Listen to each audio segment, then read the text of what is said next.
सत्य वचन, अमर वचन, जीवित वचन, दिव्य वचन, सत्य वचन, अमर वचन, जीवित वचन।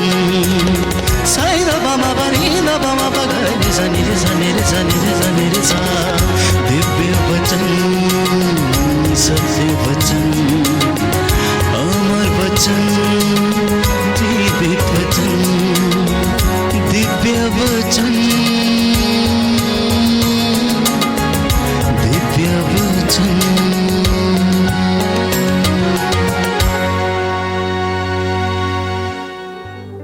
प्रियजनों, मैं जीवित परमेश्वर का धन्यवाद करता हूं, जो महान है, अगम्य है, सर्वशक्तिमान है, करुणामयी है, दयालु है। नित्य प्रतिदिन जिसकी करुणा हम पर छाई रहती है, उसका सानिध्य हमें घेरे रहता है। इसी की बदौलत प्यारे भाई, प्यारी बहन, हम प्रभु की कृपा में बढ़ते रहते हैं और वो हमें अपने पंखों की छाया में सुरक्षित रखता है। उसका वचन कहता है कि वो अपने भक्तों के पास डेरा डालता है। प्रियजनों, परमेश्वर चाहता है कि मनुष्य उसे जाने। परमेश्वर चाहता है कि मनुष्य का कल्याण हो। परमेश्वर चाहता है कि उसकी चुनी हुई प्रजा उसके सानिध्य में उसके पास रहे। जिस तरह से एक माँ और बाप हमेशा ये सोचते हैं कि उनके बच्चे बुढ़ापे में भी उनके साथ रहें, जैसे वो बचपन में उनके साथ खेला करते थे, वैसे ही पिता परमेश्वर भी यही चाहता है, जिसने हमारे लिए योजनाएं बनाई हैं कि उसकी संतान उसे प्यार करे, उसके रहस्यों को जानने के लिए वो तत्पर रहे, उसके वचनों को समझने के लिए वो उसके पास रहे, वो उसकी बातों को सुने, उसकी योजनाओं को समझे। और परमेश्वर अपनी गूढ़ योजनाओं को मनुष्यों पर व्यक्त करें। जब हम सृष्टि को देखते हैं, इन सुंदर पेड़ पौधों को जब हम देखते हैं, नदी, पहाड़, पर्वत, ग्लेशियर्स, बर्फ से ढके हुए पहाड़, जब उनके ऊपर सूरज की किरणें पड़ती हैं तो ये बर्फीले पहाड़ इतने सुनहरे लगते हैं, ऐसा लगता है मानो कि सोने की चादर ओढ़े हुए वो पर्वत वहां पर बसे हुए हैं। प्रियजनों, मनुष्य के लिए निहायत ही जरूरी है कि वो उस परम पिता के दर्शनों के लिए लालायित रहे। वो उस परम पिता ईश्वर के विषय में सोचे, जिसने इस पूरे ब्रह्मांड को रचा। इन सुंदर नदियों, पहाड़ों, पेड़ पौधों को और फूलों को उसने ऐसा सजाया है कि मनुष्य उसकी कल्पना तक नहीं कर सकता है। बाइबल हमें बताती है कि केवल परमेश्वर ही सत्य है। जैसा कि उसने मूसा को अपना नाम रिवील किया, उसने बताया। जब मूसा ने पूछा कि मुझे बता कि तेरा नाम क्या है, उसने कहा मेरा नाम सत्य है। बाइबल हमें बताती है कि केवल परमेश्वर सत्य है और बाकी प्रियजनों सब कुछ झूठा है। बाकी सब झूठ है, बाकी सब अनश्वर है। प्रियजनों, परमेश्वर के अलावा कोई दूसरा नहीं है, बाइबल हमें बताती है। स्वयं परमेश्वर इसके विषय में यशायाह नबी के ग्रंथ अध्याय 42 में स्पष्ट करता है कि केवल मैं ही परमेश्वर हूं, कोई दूसरा नहीं, और मैं अपनी महिमा किसी दूसरे को नहीं दे सकता हूं। जब तक ईश्वर स्वयं अपने विषय में बात नहीं करता, अपनी महिमा वो हम पर प्रकट नहीं करता, तो हम में से कोई भी उसे नहीं जान सकता है।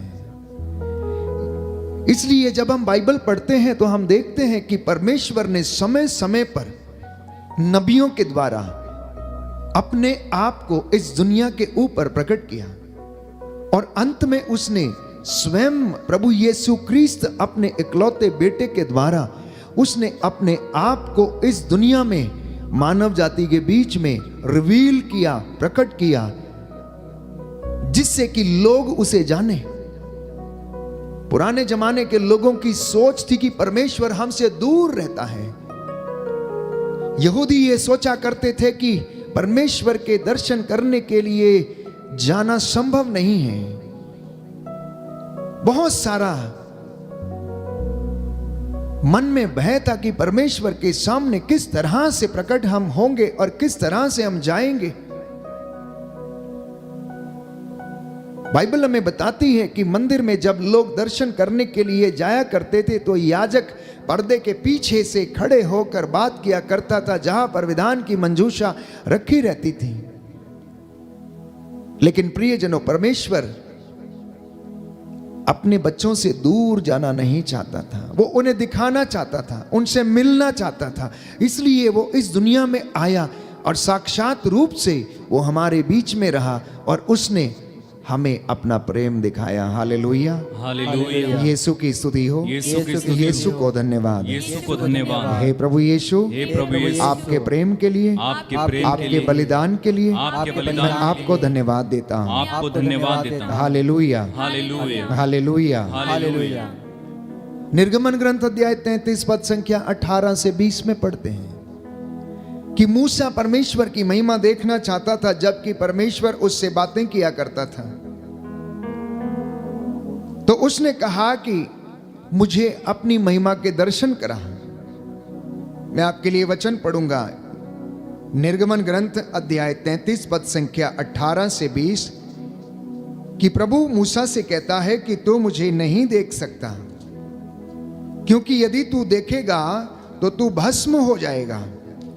अध्याय 33 निर्गमन ग्रंथ पद संख्या 18 से 20 में हम पढ़ते हैं। प्रभु का वचन हमें यूं बताता है,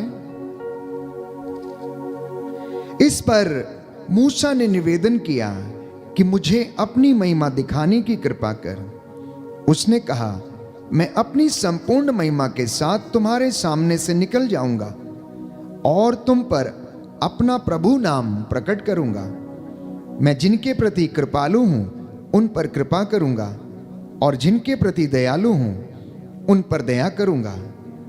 किंतु तुम मेरा मुख नहीं देख सकते, क्योंकि यदि कोई मनुष्य मुझे देख लेगा तो वह जीवित ना रह सकेगा। प्रभु ने यह भी कहा कि मेरे समीप एक स्थान है जहां तुम एक चट्टान पर खड़े हो सकते हो, और जब तक तुम्हारे सामने से मेरी महिमा नहीं निकल जाएगी तब तक मैं तुम्हें चट्टान की दरार में रखूंगा और तुम्हारे सामने से निकलते समय अपने हाथ से तुम्हारी रक्षा करूंगा। जब मैं अपना हाथ हटा लूंगा तुम मुझे पीछे से देख सकोगे, लेकिन मेरा मुख कोई भी नहीं देख सकता है। Hallelujah, hallelujah. हे प्रभु यीशु, हे प्रभु यीशु, मेरे जीवन में, मेरे जीवन में, मेरे परिवार में, मेरे परिवार में तेरी महिमा प्रकट हो जाए। तेरी महिमा प्रकट हो जाए। Hallelujah, hallelujah, hallelujah, hallelujah, hallelujah. Hallelujah. तो बात यह है कि जब तक परमेश्वर स्वयं अपने आप को हमें ना दिखाए, जब तक परमेश्वर अपनी महिमा स्वयं हम पर ना प्रकट करे, जब तक वो स्वयं हमें अपने दर्शन ना दे, हम में से कोई भी प्यारे भाई प्यारी बहन उसके दर्शन नहीं कर सकता। और संत पौलुस इसके विषय में कहता है कि पवित्रता के अभाव में कोई भी ईश्वर के दर्शन नहीं कर सकता। इसलिए वचन हमें बताता है कि परमेश्वर ने कहा कि मैं पवित्र हूं, इसलिए तुम मेरे लिए पवित्र बनो। उसने कहा कि मेरी प्रजा से कहो कि मैं इनका परमेश्वर पवित्र हूं, इसलिए तुम मेरे लिए पवित्र बनो। और बाइबल हमें बताती है कि ईश्वर ने आदम को बनाया, उसे अपनी संगति में रखा, पवित्रता का और महिमा का उसे मुकुट पहनाया था। लेकिन अज्ञानता के कारण, चूंकि वो परमेश्वर के जैसा दिखने की अभिलाषा करने लगा, इसलिए उसने वो महिमा को खो दिया और वह आज्ञा का उल्लंघन कर बैठा और परमेश्वर ने उन्हें अदन के बाग से प्रियजनों निकाल दिया। परमेश्वर ने उसके लिए कुछ योजनाएं बनाई थी कि वो उसकी संगति में रहेगा, लेकिन उसने अपनी गलती के कारण उस महिमा से वो वंचित हो गया। प्रियजनों, परमेश्वर ने हर मनुष्य के लिए एक योजना बनाई है, और जब हम उसकी योजना के तहत चलते हैं और कार्य करते हैं और अपने जीवन को व्यतीत करते हैं, तो हम उसमें आनंदित रहते हैं और वो हमारे सब मनोरथों को पूरा करता है। जैसा कि स्तोत्रकार कहता है कि यदि तुम अपना आनंद परमेश्वर में पाओगे तो वह तुम्हारे सब मनोरथ पूरे करेगा। बोले आमेन, आमीन, हालेलुया। हालेलुया। प्रभु का वचन कहता है, प्रभु का वचन कहता है, यदि तुम अपना आनंद यदि तुम अपना आनंद प्रभु में पाओगे प्रभु में पाओगे तो वह तुम्हारे तो वह तुम्हारे सब मनोरथ पूरे करेगा। सब मनोरथ पूरे करेगा। Hallelujah, hallelujah, hallelujah. हालेलुया। तो जो व्यक्ति अपना आनंद परमेश्वर में खोजता है, प्रभु में पाता है, वो उसके सब मनोरथों को पूरा करता है। लेकिन जब हम परमेश्वर से दूर चले जाते हैं, उसकी योजना को हम भूल जाते हैं, उसकी योजना को हम समझ नहीं पाते हैं, तो प्रियजनों, प्रभु हमें उस परिस्थिति में रहने देता है। कभी कभी हमारे जीवन में परिस्थितियां इतनी ज्यादा खराब होती हैं कि हमें समझ में नहीं आता कि हम क्या करें, हम उस परिस्थिति से कैसे बाहर निकलें। कोई व्यक्ति यदि कर्ज में डूबा हुआ है तो वो कर्ज चुकाने के लिए एक नया कर्ज लेता है और पुराने कर्ज को अदा करता है, और उसकी जिंदगी ऐसे ही यूं ही गुजरती रहती है।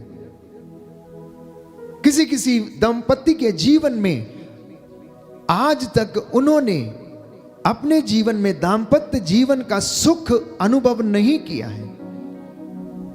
कई बार कई दंपति आते हैं, पत्नी आती है और कहती है कि फादर जी, मैंने आज तक अपने वैवाहिक जीवन का सुख अनुभव नहीं किया है।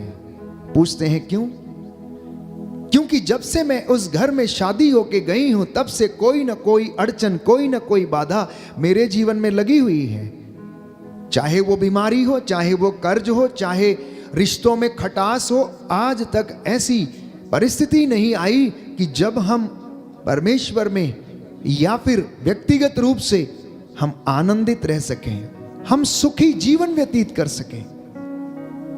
और इंसान इन परिस्थितियों में होकर गुजरता रहता है। हो सकता है वो हमारी किसी कमजोरी की वजह से रहा हो सकता है कि हमने वचन को ना समझा हो सकता है परमेश्वर के रहस्यों को समझने का हमने प्रयास ना किया हो, या फिर हो सकता है परमेश्वर के वचन से हम दूर चले गए हों, जिस तरह से आदम और हवा दूर चले गए थे। एक दूसरा उदाहरण नबी योनस के ग्रंथ में हम पढ़ते हैं कि नबी योनस को परमेश्वर ने कहा कि निनवे शहर जाओ और निनवे के शहर के लोगों से कहो कि प्रायश्चित करें, क्योंकि आज से 40 दिन के बाद निनवे शहर को मिटा दिया जाएगा, उसका सत्यानाश हो जाएगा, सर्वनाश हो जाएगा, वो समाप्त कर दिया जाएगा, क्योंकि वहां पर पाप बहुत ज्यादा अधिक बढ़ गया था। लेकिन योनस वहां पर जाना नहीं चाहता था। वो प्रभु का चुना हुआ सेवक था, लेकिन उसने निनवे जाने से इनकार कर दिया और उसने उल्टी दिशा का जहाज जो तार्शिश जा रहा था उसका टिकट ले लिया और उसमें सवार हो गया और वो उल्टी दिशा में चला गया। परमेश्वर से भागने लगा, परमेश्वर की आज्ञा का उल्लंघन किया, और जब वो समुद्र में जा रहा था तो प्रियजनों, अचानक वहां पर तूफान आता है, जहाज डगमगाने लगता है, लहरें उसे छिन्न भिन्न करने लगती हैं और जहाज को चलाने वाले जल्दी जल्दी सारा सामान उठाकर समुद्र में फेंकने लगते हैं। लेकिन योनस प्रियजनों आराम से सो रहा था। और हम जानते हैं कि पुराने जमाने में यह जानने के लिए कि किसकी वजह से यह समस्या आई है, लोग चिट्ठी डाला करते थे और देखा करते थे कि कौन इसका कारण है, कौन इसका किसकी वजह से ये ऐसा हुआ है। और उन्होंने चिट्ठी डाली और देखी कि चिट्ठी योनस के नाम निकली है। और वचन में बताता है कि उन्होंने पूछा कि आखिर ऐसा क्यों, तुमने ऐसा कौन सा काम किया है। और योनस ने कहा कि मैं परमेश्वर से दूर भाग रहा हूं, मैंने परमेश्वर की आज्ञा का उल्लंघन किया है, इसलिए तुम ऐसा करो कि मुझे उठाकर इस समुद्र में फेंक दो और ये समुद्र शांत हो जाएगा। इतना ही नहीं, बाइबल हमें बताती है कि परमेश्वर एक मच्छ को आदेश देता है। इंग्लिश की बाइबल में लिखा है, एक मछली को परमेश्वर ने अपॉइंट किया, जिम्मेदारी दी। क्या करने के लिए? प्रियजनों, योनस को निगलने के लिए। योनस को निगलने के लिए एक मच्छ को उन्होंने जिम्मेदारी दी और एक बड़ी मछली आकर उसे निगल गई। योनस 3 दिन और 3 रात मच्छ के पेट में रहा, उस बदबू में रहा, उस बदबू में रहा, उस गंदगी में रहा जहां पर ना तो ऑक्सीजन पर्याप्त था प्रियजनों, और वो मछली के पेट में, मच्छ के पेट में जहां पर गंदी सड़ेहान और बदबू आती है, उस जगह पर रहा, जब तक कि उसने परमेश्वर से अपने मन परिवर्तन के विषय में वादा नहीं कर लिया, प्रार्थना नहीं कर ली, और जब तक कि परमेश्वर ने उसके मन परिवर्तन को नहीं देखा, तब तक परमेश्वर ने मच्छ को आदेश नहीं दिया। लेकिन जैसे ही परमेश्वर ने देखा कि योनस अपना मन परिवर्तन करने के लिए तैयार है, तो उन्होंने मच्छ को फिर से आदेश दिया और मच्छ ने समुद्र के किनारे जाकर उन्हें 3 दिन के बाद उगल दिया। मैं आपको क्यों बाइबल का यह किस्सा सुना रहा हूं? इसलिए ताकि इससे हमें एक सीख मिलती है, और वह शिक्षा यह है कि जब तक कोई इंसान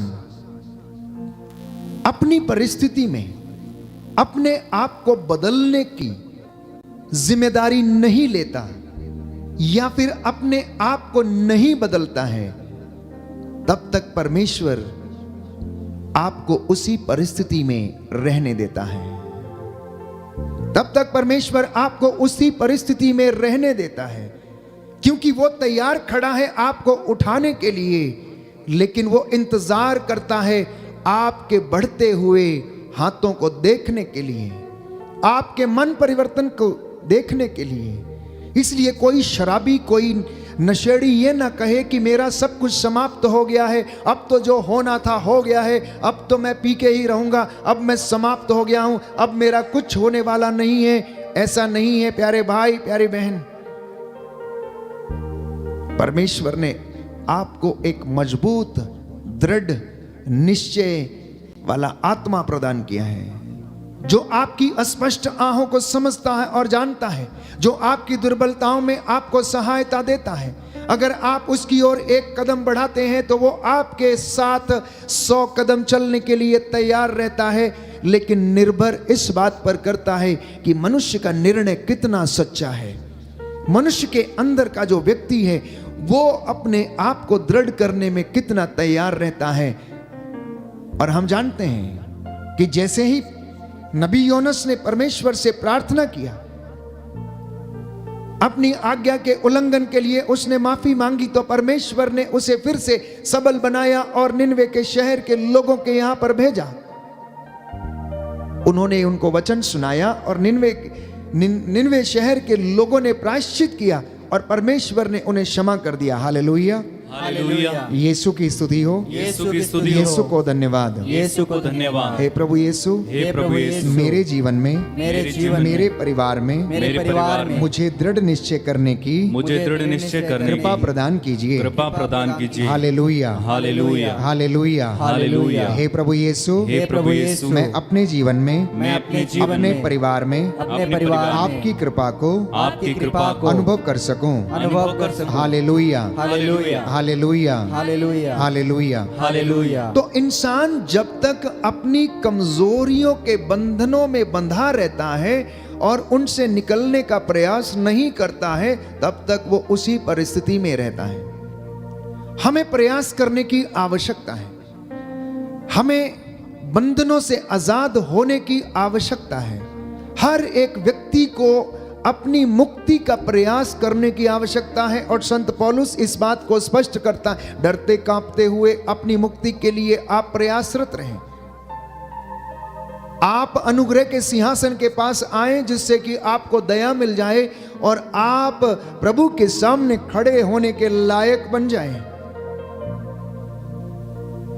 एक व्यक्ति पेड़ पर बैठा हुआ था। जिस डाल पर वो बैठा था उसी को वो काटे जा रहा था। प्यारे भाइयों और बहनों, अक्सर इंसान भी ऐसा ही करता है, अपने जीवन को इसी तरह से नष्ट करता है।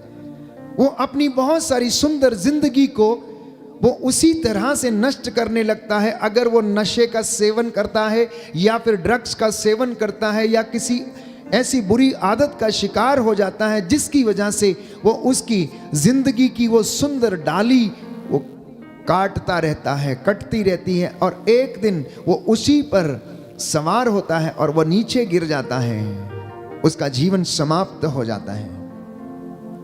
मकड़ी भी ऐसा ही करती है प्रियजनों।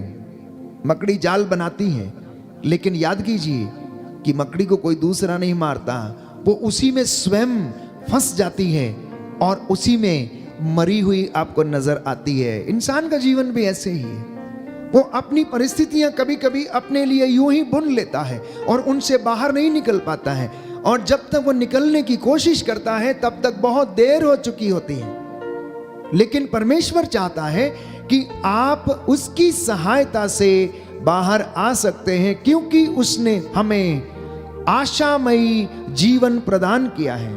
मसीहों के लिए उसने आशामय भविष्य की योजनाएं बनाई हैं। इसलिए कभी भी अपने आप से ये नहीं कहना कि हाय मैं खत्म हो गया, हाय मैं नष्ट हो गया, हाय मेरा सब कुछ लुट गया, हाय मैं मर गया, अब तो मेरे लिए आत्महत्या करना ही अच्छा है, अब मेरे ऊपर कर्ज है। जिंदगी से भागना नहीं, परिस्थितियों से भागना नहीं प्रियजनों, बल्कि चुनौतियों का सामना करना, परिस्थितियों का सामना करना। क्योंकि जितना आप परिस्थितियों से भागेंगे, जितना आप समस्याओं से भागेंगे, उतना आपको ये भगाएंगी और आप भागते भागते भागते भागते थक जाएंगे और एक दिन थक के गिर जाएंगे और दोबारा उठने के लायक नहीं रहेंगे।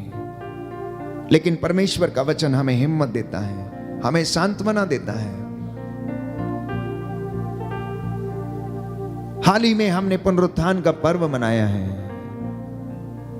पुनरुत्थान के समय प्यारे भाइयों और बहनों, चेलों की यही हालत थी। यहूदियों ने सोचा, शास्त्रियों ने सोचा, महायाजकों ने सोचा कि उन्होंने यीशु को सूली पर चढ़ा दिया है और अब सब कुछ समाप्त हो गया है। अब यीशु नाम का कोई व्यक्ति रहा नहीं, इसलिए अभी कोई जरूरत नहीं है डरने की, क्योंकि उन्होंने तो उसे मार कर दफना दिया है और सोचा कि सब कुछ समाप्त हो गया है। चेलों ने क्या सोचा? चेले 3 साल तक यीशु के साथ थे। यीशु के साथ उन्होंने एंजॉय किया, खाया पिया, उनके चमत्कारों को देखा, रोगियों को चंगे होते देखा, मुर्दों को जिंदा होते हुए देखा, लंगड़ों को चलते हुए देखा। लेकिन इसी के साथ उन्होंने ईसा की दर्दनाक मौत भी देखी और दर्दनाक मौत देखकर वो घबरा गए, डर गए, कांपने लगे और एक अंधेरी कोठरी में जाकर उन्होंने अपने आप को बंद कर लिया। पेतरुस मछुआरा था और वो कहने लगा अपने अन्य साथियों से कि देखो अब सब कुछ समाप्त हो चुका है। हम पहले मछुआरे थे, एक काम करते हैं, हम अपना पहले वाला धंधा शुरू कर लेते हैं, क्योंकि अब कुछ होने वाला नहीं। मैं तो जा रहा हूं मछली मारने के लिए, अगर तुम आना चाहते हो तो मेरे साथ चलो। उनमें से कुछ एक अमाउस के रास्ते पर चल दिए, वो यरूशलेम छोड़कर जाने वाले थे। प्यारे भाइयों और बहनों, अक्सर हमारी जिंदगी में भी यही दशा है, अनेक परिवारों की यही दशा है। पति पत्नी में मनमुटाव है, सोचते हैं सब कुछ समाप्त हो गया है और तलाक की बात आने लगती है। कर्जा हो गया है, इसलिए आत्महत्या करने की बात सोचने लगते हैं कि किस तरह से यह कर्जा अदा किया जाएगा।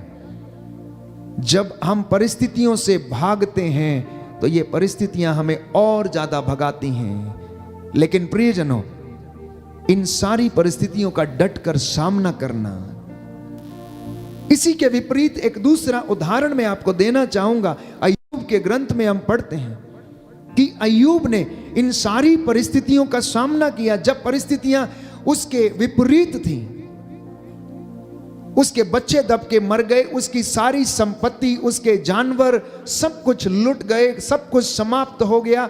एक अकेली उसकी पत्नी जो उसके साथ थी, वो भी एक दिन आकर कहने लगी कि तू रोज अपने ईश्वर की आराधना करता है और उसने तुझको ये सिला दिया है, अब तू उसे कोस और तू मर जा। जानते हैं बाइबल क्या कहती है? बाइबल कहती है कि अय्यूब ने फिर भी अपनी जीवा से, अपनी जीभ से परमेश्वर के खिलाफ एक शब्द भी बुरा नहीं कहा। उसने यही कहा, परमेश्वर ने दिया था, उसने ले लिया। मैं नंगा माता के गर्भ से आया था और नंगा ही वापस जाऊंगा। प्रभु ने दिया था, प्रभु ने ले लिया। यदि उसने मुझे सुख दिया और मैंने ग्रहण किया है, और अब वो अगर मुझे दुख दे रहा है तो मैं उसे ग्रहण क्यों ना करूं। उसने, प्यारे भाइयों और बहनों, परमेश्वर की योजना को स्वीकार किया और परमेश्वर ने उसके लिए महान योजनाएं बनाई थी। प्रभु का वचन हमें बताता है कि परमेश्वर ने कहा कि मैंने तुम्हारा परिष्कार आग की भट्टी में नहीं किया है, मैंने तुम्हारा परिष्कार कहां पर किया? दुख की भट्टी में किया।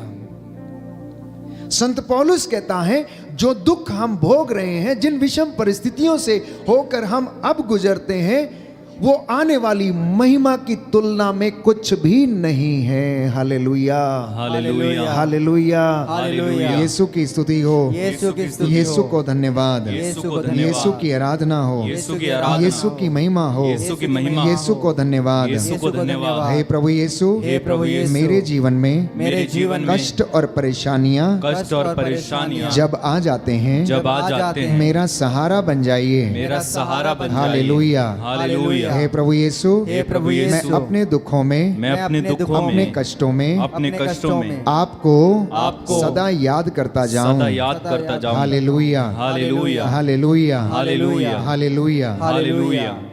तो इसलिए आज के दिन में प्रभु हमसे चाहता है कि हम अपनी उम्मीद को कायम रखें, क्योंकि मसीहों को प्रभु ने आशामय भविष्य की योजनाएं दी और उन्हें आशामय जीवन के लिए बुलाया। और क्या किया जाए? क्योंकि विधर्मी अत्याचारी, तुम अपनी दुष्टता की डींग तुम क्यों मारते हो? कपटी, तुम्हारी जीभ तेज उस तरह के जैसी है, कपटी जीवा, हर विनाशकारी बात तुम्हें प्रिय है, इसलिए अपनी इस जीभ को इस प्रकार की विनाशकारी बातें ना बोलने दें, अब शब्द ना बोलने दें। हमारी ये जीभ प्रभु की महिमा के लिए इस्तेमाल हो, हमारी ये जीभ प्रभु के वचन बोलने के लिए इस्तेमाल हो, हमारी ये जीभ प्रभु के लिए, प्रभु के वचनों के द्वारा लोगों के लिए आशीष का कारण बन जाए। प्यारे भाई, प्यारी बहन, आज का वचन ये हमें संदेश देता है। और प्रभु हमारी बाट जो रहा है, वो हमारा रास्ता देख रहा है कि हम उसकी आज्ञा को माने, उसकी योजनाओं को अपने जीवन में हम समझें और प्रभु की आशीष को हम ग्रहण करें। आइए हम प्रार्थना करें। परमेश्वर की आत्मा हम पर इस वक्त छाई हुई है, वो हमें अपने अधिकार में ले और हमें चंगाई प्रदान करें।